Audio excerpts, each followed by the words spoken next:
बिस्मिल्लाहिर्रहमानिर्रहीम। आदाब अर्ज़। क्रिसमस करीब आ रही है और हर सतह पे इजलास हो रहे हैं और हमारे मसीही भाइयों को सहूलतों की फराहमी के लिए कामों को अंजाम देना शुरू कर दिया गया है और हमारे ये एजाज़ हासिल है बल्दियाती इदारों को, और ये मैं तो सालों से देखता आ रहा हूँ कि वो इजलास हों या ना हो, वो क़ब्ल वक्त ही इक़दामात करना शुरू कर देते हैं और इनसे मुलाकातों का सिलसिला शुरू हो जाता है और जो इनकी शिकायतें होती हैं या कुछ इनके मसाइल होते हैं उसको हल करना शुरू कर देते हैं।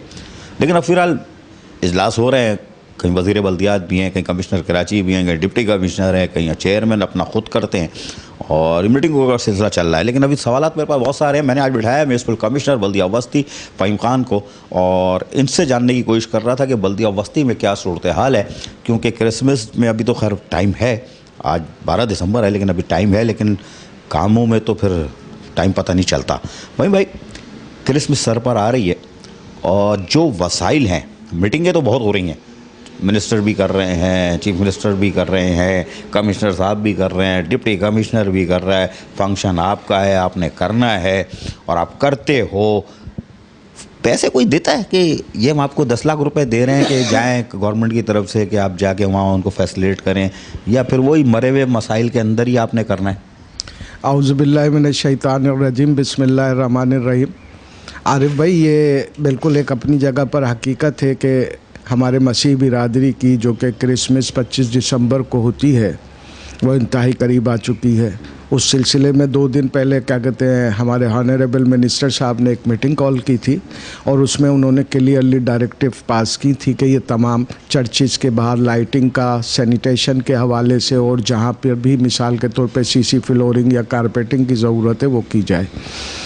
आरिफ भाई, मैं आपको बताता चलूँ, गवर्नमेंट ऑफ सिंध कंटिन्यूसली हमें सपोर्ट कर रही है। आपको पता होगा सब में बड़ा एक हमारे को जो सपोर्ट और फेवर गवर्नमेंट ऑफ सिंध की तरफ से मिला वो ये मिला कि हमारी लैंडफिल जीटीएस से जो है लैंडफिल साइट पर जो गार्बेज उठाकर ले जाया गया, जिसमें कराची बल्दिया वस्ती के गुज़िश्ता कई सालों से करोड़ों रुपए मकसद ये के खर्च किए जा चुके थे, वो पैसे की सेविंग हुई हमारी। उस सेविंग से हमारे को बहुत सारे मसाइल हल करने की मकसद ये कि मौका मिला, मदद मिली, जिसमें स्पेशली तौर पर जिक्र करूँगा कि मुलाजमीन की 10% तनख्वाहें हमने बढ़ा दी। अभी हमने अपने मसीह बिरादरी की तमाम सैलरीज़ के बिल जो हैं वो ऑडिट में पड़े हुए हैं, सैलरीज़ हमने बनाई है और उनको नए एनुअल इंक्रीमेंट लगाने के साथ साथ सैलरी बनाई है उनकी। और इंशाल्लाह मेरी कोशिश है कि 20 दिसंबर तक हम इनको सैलरी पेड कर दें ताकि ये अपने बच्चों की जो भी खुशियां हैं ख़रीदारी और ख़रीदो फ़रोख्त कर सकें। तो इंशाअल्लाह अल्लाह ने चाहा तो जिस तरह से शब बारात है, जिस तरह से मुहर्रमुल हराम आता है, जिस तरह से 12 रबीउल अव्वल आती है और दीगर इवेंट्स आते हैं, उसमें बल्दियात के डिपार्टमेंट और बल्दियात की मकसद ये कि जो भी कॉरपोरेशंस हैं अपने अपने इलाकों में, अपने अपने डिस्ट्रिक्टों में फ़ाल किरदार अदा करती हैं। और इंशाअल्लाह अज़ीज़ कल हम सारा दिन तकरीबन 10 से 12 चर्चों में गए, विज़िट किया। बहुत सारी जगहों पे प्रॉब्लम्स थी जो ऑलरेडी हमारे वर्क्स कमेटी के चेयरमैन हमारे जमशेद कायम खानी भाई और हमारे चेयरमैन बल्दिया वस्ती रेहान हाशमी भाई की काविशों से काफ़ी जगहों पर कहीं गटर के ढक्कन नहीं थे, कहीं सीसी फ्लोरिंग थी, कहीं लाइटिंग के मसाइल थे, वो काम शुरू हो चुके हैं। और कमेटी हमारी मसीह बिरादरी जो है काफ़ी खुश है कि इस दफ़ा उनको बहुत ज़्यादा मकसद ये है कि गुज़िश्ता सालों से ज़्यादा मकसद ये कि उनको हम चाहेंगे कि फैसिलिटेट करें, क्योंकि हज़रत ईसा अलैहिस्सलाम की विलादत है और ये मिलादत हमारे लिए भी बाइस इफ्तिखार है। तो इंशाअल्लाह बल्दिया वस्ती भरपूर तरीके से अपनी मसीह बिरादरी को, और मैं आपके चैनल के तवज्जुह से मसीह बिरादरी को इन एडवांस मकसद ये कि हैप्पी क्रिसमस कहता हूँ और उम्मीद रखता हूँ कि मसीह बिरादरी बल्दिया वस्ती में जो कि एक सैनिटेशन डिपार्टमेंट में बड़ा फ़ाल रोल अदा करती है, क्योंकि मसीह बिरादरी से ताल्लुक़ रखने वाली जो हमारी बिरादरी है उसमें सैनिटेशन डिपार्टमेंट में 80 to 90% जो है वो लोग हैं। तो उनसे भी मैं दरख्वास्त करूँगा कि वो लोग भी अपने इंस्टीट्यूशंस के लिए और अपने मकसद इदारे के लिए बढ़ चढ़ कर काम करें। इंशाल्लाह इदारा उनके लिए करेगा।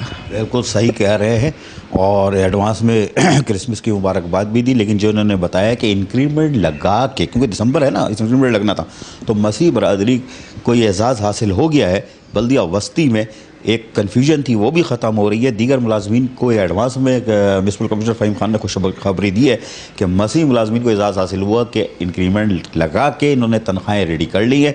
गवर्नमेंट की तरफ से हमेशा ओज़टी का जो ऐसे ओकेजन आते हैं तो ओज़टी पहले फराम कर दी जाती है, और यकीनन आज 12 तारीख़ है, 15-16 तारीख़ को ओज़टी भी अल्लाह ने चाहा तो वो आ जाएगी, और एडवांस में जो पेमेंट होगी ताकि हमारे मसीह बरादरी वाले जो है क्रिसमस की खुशियाँ मना सकें। उसके लिए इन्होंने होमवर्क मुकम्मल किया हुआ है। इधर पैसे आए, उधर उन्होंने दिए, और 20 तारीख तक ये इंतज़ाम कर लेंगे। 10% इन्होंने बताया दे दी, 15% भी दे दो यार, कहीं से जुगाड़ करके। आपसे तो बड़ी उम्मीद है कि आप 15% की भी कोई जुगाड़ करके जो, ताकि एक चीज़ अटकी हुई है वो भी निकल जाए, क्योंकि बल्दियात में ये है, कानून भी कहता है कि पहले तनख्वाह, फिर फ्यूल, उसके बाद बाकी चीज़ें। मुलाजमीन का हक़ पहले है, तो छोड़ दो यार, तरक्याती काम बंद करो। दुनिया को पता है, लोग भी जानते हैं कि वसाइल नहीं है लोकल गवर्नमेंट के पास, हमारे डिस्ट्रिक्ट के पास। तो सिंध गवर्नमेंट अगर मज़ीद देती है तो ठीक है, वरना आप एम्प्लॉयज़ का तो पूरा कर दो यार, कोई है इम्कानात। देखें आरिफ भाई, बात यह है कि डेवलपमेंट वर्क तो वैसे ही कोई डीएमसी बल्दिया बस्ती में ऐसा कोई ख़ास ना हो सका, क्योंकि फंडिंग की कमी की वजह से। सिर्फ मकसद ये है कि टूट फूट की शिकार। अभी आपको एक और मैं खुशखबरी दूँ कि अभी लास्ट मीटिंग जो क्रिसमस की हुई थी, उसमें हमारे हॉनरेबल मिनिस्टर जनाब साइंस सैयद नासिर हुसैन शाह साहब ने डायरेक्टिव हमें पास की हैं कि फौरी तौर पर स्कूल, कॉलेजेस, हॉस्पिटल्स और ऐसी रोड्स जहां पर ट्रैफिक का दबाव बहुत ज़्यादा होता है, उसकी फौरी तौर पे बनाकर भेजी जाए समरी, ताकि गवर्नमेंट ऑफ सिंध जो है उन जगहों पर फौरी तौर पर कारपेटिंग वगैरह शुरू करवाएगी। और हमने तकरीबन अपना इस सिलसिले में भी 70 से 80% काम मुकम्मल कर लिया है। सर्वे हो रहा है, हमारा B&R डिपार्टमेंट इस सिलसिले में भरपूर तरीके से लगा हुआ है। तो इंशाअल्लाह अल्लाह ने चाहा जिस तरीके से गुज़िश्ता चीज़ें गवर्नमेंट को पुटअप की जाती रही वक्तन अपने वक्त पर, तो ये चीज़ भी पुटअप की जाएगी, क्योंकि कराची की सड़कों की सूरत हाल बहुत बदतर है। जगह जगह गड्ढे हैं, कहीं एक रोड ऐसा नज़र नहीं आता कि जो मुकम्मल तौर पर मकसद ये है कि सही हो। इन गड्ढों की वजह से लोग बड़ा मकसद ट्रैफिक फ़्लो को जब रुकता है तो लोग बड़ा परेशान होते हैं। हम खुद मकसद ये है कि इन चीज़ों से मकसद ये है कि इंसान है, हम लोग भी इन्हीं रोडों में घूमते हैं, तो हमें इस चीज़ की तकलीफ़ महसूस होती है कि अगर ये रोडों की कारपेटिंग हो जाए और रोड दुरुस्त हो जाए तो ये भी एक मकसद ये है कि लोगों को एक रिलैक्स मिलेगा, सुकून मिलेगा कि वो जहाँ 1 घंटे में अपने घरों को पहुँच रहे हैं तो इंशाल्लाह वो अपने घरों को आधे घंटे में पहुँच जाएंगे। क्योंकि एक खड्डा आता है, एक गाड़ी उसको क्रॉस करने के लिए जब रुकती है तो पीछे 20 गाड़ियों की लाइन लग जाती है। वो फिर एक एक एक एक इस तरीके से वो ट्रैफिक फ़्लो जो है वो स्लो हो जाता है। और मकसद ये है कि ट्रैफिक बहुत सारी जगहों पर जाम सिर्फ इसी वजह से होता है कि रोड सही नहीं है। स्पेशली तौर पर अगर आपसे मैं कहूँ, हमारा शेर शाह सूरी रोड, हमारा क्या कहते हैं, ये ग्रीन बस प्रोजेक्ट की वजह से बहुत ज़्यादा डिस्टर्ब है, एक तवील अरसे से डिस्टर्ब है। तो इसको भी हमने रखा है, क्योंकि यहाँ पर बहुत पूरे न्यू कराची, नॉर्थ कराची, सरजानी और इधर जाने वाली आवाम को ये स्पेस से गुज़रना पड़ता है।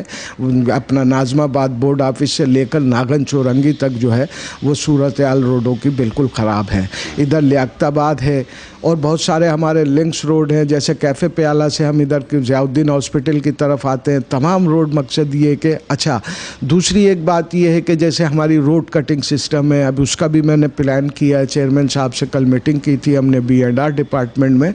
हमने चेयरमैन साहब से ये रिक्वेस्ट की है कि जनाब, जब हम रोड कटिंग के लिए किसी एजेंसीज़ को देते हैं, कि इलेक्ट्रिक को देते हैं, PTCL को देते हैं या किसी भी इदारे को देते हैं, तो वो हमें एक अमाउंट अदा करता है, अमाउंट पेड करता है तो कम से कम उसको रिस्टोर की भी डेट जो है उस परमिशन में मेंशन की जाए कि जब ये एजेंसी अपना काम ख़त्म करे तो उसको फौरी तौर पे रिस्टोर भी किया जाए, जिसकी वजह से भी बड़ी प्रॉब्लम्स हो रही है। शहर भर खुदा हुआ है, जहाँ जहाँ देखें वहाँ खुदाइयाँ हुई हुई हैं। कहीं वाटर बोर्ड ने सीवरेज की लाइन डाली है तो ऐसे ही छोड़ दिया, कहीं वाटर बोर्ड ने क्या कहते हैं वाटर्स की लाइन डाली है तो ऐसे ही छोड़ दिया। तो बात यह है कि वाटर बोर्ड तो हमें कोई पेमेंट भी नहीं करता, चूँकि वो तो मकसद ये कि कोई अदायगी भी नहीं देता, हमारे को पैसे भी नहीं देता।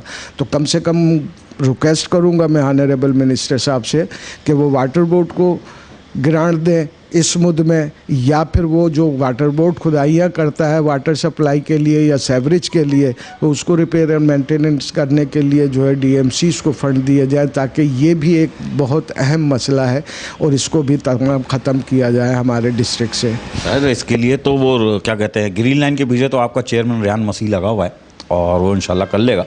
लेकिन मुझे ये बताएं यार, ये आप नया इंकशाफ कर रहा हो कि Karachi water and sewerage board लाइनें डालता है, उसकी रोड कटिंग की मद में आपको नहीं दे रहा। यार ये चेयरमैन जो है आपका, ये तो अजीब खपती आदमी है ना, ये तो फ़ौरन खतूत लिखता है पीछे लग जाता है। अभी इसने कामयाबी भी हासिल की है, वो जो क्रशिंग प्लांट और ये वो से जान छुड़ाई है, और एक अच्छी खबर आई थी सेंट्रल से। तो ये तो वाटर बोर्ड की ऐसी तैसी कर देगा। चेयरमैन को तो छोड़ देना चाहिए, इसके पीछे हाथ लगा के वो तो पैसे लेने चाहिए। और फिर आप लोग जो चेयरमैन जो तस्वीरें खिंचवा रहा है कि नाज़ामात की आई थी अभी और न्यू कराची में सेवरेज लाइन डाल रहा है, पानी की लाइन डाल रहा है, यानी सेवरेज के सिस्टम की दुरुस्ती की लगा हुआ है। पहले दिन से तो आपका बेड़ा गर्क हुआ है, सेवरेज सिस्टम दुरुस्त कर रहे हो आप लोग। वो पैसे, वो लाइनें कैसे, वो सड़क कैसी बनेगी जब आप सेवरेज सिस्टम डाल दोगे? इसलिए कि पैसे तो आपके पास आ ही नहीं रहे ना, PTCL दे देता है, के इलेक्ट्रिक दे देता है, तो ये तो फंसते ही चले जाओगे आप तो यार। असल में आरिफ भाई बात यह है कि वाटर बोर्ड की तरफ से बड़ी शिकायत है। हम लोग भी कब, जैसे मैं कल चर्चिस के हवाले से विज़िट पे गया तो वाटर बोर्ड के हवाले से, सेवरेज के हवाले से आपको पता है कि ये एक मैटर बहुत अहम हुआ है और ये हाई लेवल की हमारे जो भी ज़िम्मेदार हैं, ऑनरेबल मिनिस्टर हैं, ऑनरेबल चीफ मिनिस्टर सिंध हैं, सबके इल्म में है ये चीज़ कि वाटर बोर्ड सिस्टम जो है, सेवरेज सिस्टम जो है, उसकी वजह से काफ़ी तकलीफ़ें हैं लोगों को। और हर जगह तकरीबन मकसद ये है कि प्रॉब्लम यही होती है कि वाटर बोर्ड की लाइनें जो हैं वो लाजमी सी बात है बनी किसी टाइम पे थी, अब लोगों ने एक घर की जगह 50-50 घर बना लिए हैं, पॉपुलेशन बढ़ी है। वो मकसद ये है कि उसने सिस्टम ने डैमेज तो होना था, लेकिन यह है कि गवर्नमेंट आपसे इस सिलसिले में भी कोशिश कर रही है कि उसको भी बेहतर किया जाए। अच्छा, जहाँ तक रह गया वाटर बोर्ड का, तो वाटर बोर्ड की पेमेंट का जो मामला है वो तो मकसद ये है कि मेरा ख्याल में वाटर बोर्ड पूरे कराची में ही किसी को पेमेंट नहीं करता। वो इसलिए कि ये कह कर के जी वो खुद एक गवर्नमेंट इदारा है, और दूसरा ये है कि वो आवाम की फैसिलिटीज़ के लिए ये वर्क कर रहा है, तो वो फिर रिस्पॉन्सिबिलिटी आ जाती है। और जो आपने अर्ज़ किया कि रेहान भाई मुख्तलिफ़ जगहों पे थे, तो वो बल्दिया वस्ती ही अपने सोर्सेज से वो काम करवा रही है वाटर बोर्ड के। जहाँ कहीं भी कर सकते हैं वहाँ कोशिश करते हैं हम लोग कि छोटे मोटे अगर जो मामला किए जा सकते हैं और उससे आवाम को सहूलियत मिल सकती है, तो वो बल्दिया बस्ती ही खुद अपने ओन रिसोर्सेज से करा रही है। और ये एक बड़ा अहम मसला है, और इसके लिए मैं दरख्वास्त करूँगा आपसे कि इसको ज़रा हाईलाइट कीजिए कि वाटर बोर्ड के हवाले से जो है, अभी मुझे क्या कहते हैं, न्यू कराची में हमारे मुख्तलिफ लास्ट जो 1 महीने हमारी कैंपेन चली थी, ऑनरेबल चीफ मिनिस्टर साहब ने क्लीन कराची की जो चलाई थी, उसमें हमारे पर डेली बेसिस पे इस्माइल राहू साहब मिनिस्टर सिंध गवर्नमेंट और जनाब राशिद रब्बानी साहब डेली बेसिस पे हम डिप्टी कमिश्नर, म्यूनिसिपल कमिश्नर और हमारे तमाम डिप्टीज़ और असिस्टेंट डायरेक्टर्स मुख्तलिफ़ इलाकों में विजिटर्स पे जाते थे। तो वहाँ पर भी ज़्यादातर मसाइल जो है वो वाटर बोर्ड के हवाले से थे। अगर वाटर बोर्ड के मसाइल हल हो जाए तो बल्दिया बस्ती को सफाई सुथराई के काम में करने में आसानी पेश आ जाएगी। और इससे मकसद ये है कि ये जो बहुत सारे अमराज, क्योंकि गटर का पानी है उसमें आपको पता है कि हमारे मकसद सेवरेज में सिर्फ हाउस सेवरेज तो होता नहीं है, इंडस्ट्रियल वेस्टेज भी होता है, अदर चीज़ें भी होती है। उससे फिर चीज़ें जो है बीमारियां भी, मकसद ये है कि वबाई मराज भी फैलते हैं। तो ये इंशाल्लाह कोशिश है हमारी कि बल्दिया बस्ती अपने रिसोर्सेज में रहते हुए वो तमाम काम सर अंजाम दे जो आवाम की फलाह और बहबूद के लिए हों। बिल्कुल सही कह रहे हो आप इधर आओ यार, मुझे पास बहुत फ़ोन आ रहा है मेरे पास, न्यू कराची, नॉर्थ कराची, मुस्लिम टाउन से अम्मा नुमा एक लड़की का फ़ोन आ रहा है कि भाई कुत्ते बहुत हो गए, घर से अब बाहर नहीं निकल सकते, और मगरिब के बाद बच्चों को कैद कर लेते हैं और हम ख़ुद भी नहीं निकलते, और जो शौहर साहब होते हैं वो वापस आते हुए अपने कारोबार से या नौकरी से वो सामान लेके आते हैं कि बाहर नहीं निकलेंगे, कल सुबह ही निकलेंगे। तो ये वाली मुहिम का क्या होगा यार? वो मैंने एक प्रोग्राम भी किया था कि वो तो बड़ा लंबा सिलसिला है, 6 महीने में अभी तो वो महल बनेगा, ये होगा वो होगा, पता नहीं क्या होगा। ये फौरी तौर पर कुछ हो सकता है? जैसे ये शिकायतें आ रही हैं कि साहब 5-5, 10-10 कुत्तों की टोलियां घूम रही हैं, मुस्लिम टाउन वालों को कैद करके रख दिया है। ऐसे न्यू कराची में भी है, लेकिन ये मुस्लिम टाउन से आज बहुत शिकायतें आई हैं, तो इसका क्या हल हुआ? आरिफ भाई, अच्छा है कि आपने मेरी नॉलेज में लाए। मुस्लिम टाउन को मैं इंशाल्लाह स्पेशली तौर पे देखता हूँ। और दूसरी आपको अर्ज़ करूँ कि हमारा ऑलरेडी हाई कोर्ट में ये मकसद ये कि नोटिस लिया हुआ है। जस्टिस मज़र, ऑनरेबल जस्टिस हैं मज़र इकबाल साहब, उन्होंने इस पर काफ़ी सख्ती से हम लोग को मकसद ये, क्योंकि हमारी तकरीबन आफ्टर 15 डेज़ जो है हाई कोर्ट में इस सिलसिले में बाकायदा मकसद ये कि अटेंडेंस होती है, वहाँ जाते हैं और ऑनरेबल कोर्ट को जो हम 15 डेज़ में कैंपेन चलाते रहते हैं उसकी डिटेल से आगाह करते रहते हैं। चूँकि ये एक क्या कहते हैं, इस टाइम हमारे को जो सूरत हाल का सामना, एक तो पाइजन नहीं मिल पा रहा है, आपको ये भी मैं बताऊं कि उसमें बड़ी तकलीफ़ हो रही है। अगर कहीं से अवेलेबल हो भी पा रहा है तो कॉस्टली होने के साथ साथ वो उस लेवल का नहीं है जिस लेवल की हमारी रिक्वायरमेंट है। तो उसकी वजह से भी ये होता है कि जहाँ अगर हमने मिसाल 100 कैप्सूल्स दिए किसी को, मुकद्दम को, उस इलाके के लिए, यूसी के लिए, तो वो 100 कैप्सूल में से तकरीबन 15-20 कैप्सूल्स जो हैं वही होता है कि 15-20 के करीब डॉग्स जो हैं वो किल होते हैं, बाकी जो है नहीं हो पाते। और दूसरा ये है कि हमारी एक NGO है, आयशा चंडीगढ़ NGOs, उनके थ्रू हम लोगों ने एक कैंपेन चलाई थी। वो हम लोगों ने कुछ तकरीबन उस फर्स्ट कैंपेन में हमारे DMC सेंट्रल में 35 डॉग्स को जो है वो कैच किया गया था, पकड़ा गया था और उनकी वैक्सीनेशन की गई थी। टैग थे नहीं, टैग ना होने की वजह से उनके ऊपर फिर जो है स्प्रे के ज़रिए निशान लगा दिया गया था। वो भी एक प्रैक्टिस जो है उसको भी कंटिन्यू रखा जा रहा है। फिर सिंध गवर्नमेंट पूरा एक प्रोजेक्ट जो है वो इस सिलसिले में बनाने जा रही है, जिसमें हमारे सेक्रेटरी बल्दियात जनाब रोशन अली शेख साहब ने लास्ट हेयरिंग में जो है पूरा ऑनरेबल कोर्ट को जो है आगाही दी थी और कोर्ट ने उस चीज़ को अप्रिशिएट भी किया कि ये बहुत अच्छी चीज़ है, लेकिन कोर्ट ने या साथ साथ ये भी पाबंद किया कि इसको फौरी तौर पर अमल दरामद किया जाए, बनाया जाए, ताकि लोगों को जो है इस चीज़ों से भी छुटकारा हासिल हो सके। और हमारी कैंपेन जो है वो तकरीबन आरिफ भाई कंटिन्यूसली चल रही है। मुख्तलिफ इलाकों में हम लोग मकसद ये कि डेली बेसिस पे कर रहे हैं, क्योंकि ये रात के टाइम पर करना होता है और इसके लिए बाकायदा आपको बैठना भी पड़ता है कि जनाब उसने खाया या नहीं खाया। जब वो खा लेता है तो कुछ इत्मीनान होता है कि अब इसका इफ़ेक्ट होगा। तो इंशाल्लाह अल्लाह ने चाहा तो कोशिश की जा रही है कि जल्द से जल्द, और वाक़ईतन मकसद ये है कि इसमें कोई शक नहीं, और ये सिर्फ सेंट्रल में ही नहीं, पूरे कराची ही नहीं। अब आप जैसे देखें कि वो लड़काने का जो बच्चा था हसनैन, कल डेथ कर गया, वो दुनिया से चला गया बच्चा। तो बेशक कि इंसान की जान से अफजल तो कोई भी चीज़ नहीं है। तो इंशाल्लाह अल्लाह ने चाहा तो हम भरपूर कोशिश करेंगे कि खुदा न खास्ता सग गजीदी के जो मज़ीद है वाक़यात जो है वो डिस्ट्रिक्ट सेंट्रल में रोनमा ना हो। ये थे म्यूनसिपल कमिश्नर बल्दिया वस्ती फ़हीम ख़ान। इनसे मैंने बात की, इनसे पूछा, सवालात के जवाब दिए, लेकिन इन्होंने इंकशाफात किए, कुछ अच्छे इंकशाफात किए, कोई बुरी ख़बर सुनाई। अच्छे इंकशाफात ये कि सिंध गवर्नमेंट और रोशन अली शेख साहब ने जो कोर्ट में जो आवारा कुत्तों के ख़ात्मे के लिए जो चीज़ें सबमिट की है उस पर कोर्ट मुतमईन है। और उसके साथ साथ Karachi water and sewerage board अपनी रोड कटिंग के गवर्नमेंट का इदारा ज़रूर है भाई, तो गवर्नमेंट का इदारा है तो लाइनें डालो, तो उसको फिर कवर भी तो करके जाओ ना यार, बंद करके जाओ ना, ताकि वो पैसे भी आप दोगे, ठीक है। तो ये देखना पड़ेगा, अगर आप खोदते ही चले गए हो तो काम हो जाएगा। बल्दिया वस्ती के चेयरमैन रेहान मसीह साहब भी बड़ी कोशिश कर रहे हैं और वो लाइनें डाल रहे हैं। न्यू कराची हो, नाज़ाबाद हो, या उनकी गिच्ची लोग पकड़ लेते हैं, गर्दन पकड़ लेते हैं, तो वो बेचारे मजबूर होते हैं, तो वो सेवरेज की लाइनें डालते हैं, तो वो बर्डन उनके ऊपर एक्स्ट्रा आता है। लाइनें भी डालो, फिर उसके बाद सड़क को भी लेवल करो ताकि किसी तरह बचें। तो ये क्या कहते हैं यार, आसमान से गिरा खजूर में अटका, नीचे ज़मीन पे नहीं आ रहा। तो ये बल्दिया वस्ती का रोना पीटना था। इजलास सब कर रहे हैं, फ़ंड कोई नहीं दे रहा। आप क्रिसमस के हवाले से भी इजलास हो रहे हैं, 5-5, 10-10 लाख रुपए दो ताकि लाइटें लगे, ये लगे, फ़ंड तो रेस करो ना यार, ताकि इनके हाथ खुले। लेकिन ये मुझे उम्मीद है, अच्छी खबर दी है म्यूनसिपल कमिश्नर फ़हीम ख़ान ने कि क्रिसमस से पहले मसीह बरादरी को तनख्वाह मिल रही है और उनका इंक्रीमेंट लगा के मिल रही है। तो बल्दिया वस्ती कोशिश कर रही है, अपने मुलाजमीन के हुकूक़ का तहफ़्फ़ुज़ कर रही है। नेक्स्ट मुलाकात चेयरमैन रेहान मसीह से कराऊंगा और उनसे पूछूंगा वो क्या कर रहे हैं। उस वक्त कराऊंगा जब वो अपनी क्रिसमस से पहले, ताकि पता चले कि उन्होंने क्या हाइनों की। आधा बरस।